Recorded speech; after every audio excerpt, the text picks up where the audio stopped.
السلام علیکم ورحمۃ اللہ وبرکاتہ میرے پیارے پاکستانیوں، پچھلے کچھ ہفتوں سے میں اپنی ایکٹیویٹیز میں حصہ نہیں لے پایا۔ اس کی وجہ یہ ہے کہ میں اپنی ایکیڈیمک سٹڈیز میں بزی تھا۔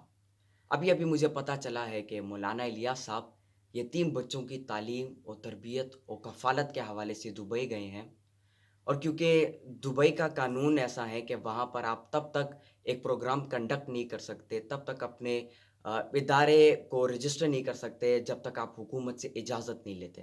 آپ کو حکومت سے اجازت لے کر وہاں پر آپ پروگرام کنڈکٹ کر سکتے ہو۔ تو اسی وجہ سے کچھ مسائل کا سامنا وہ کر رہے ہیں۔ جب بھی یتیم بچوں کی تعلیم و تربیت و کفالت کی بات آتی ہے تو میں اپنی اسٹڈیز کو چھوڑ کر اس پروگرام میں شرکت کرتا ہوں، کیونکہ یتیم بچوں کی کفالت ہم سب کی ذمہ داری ہے۔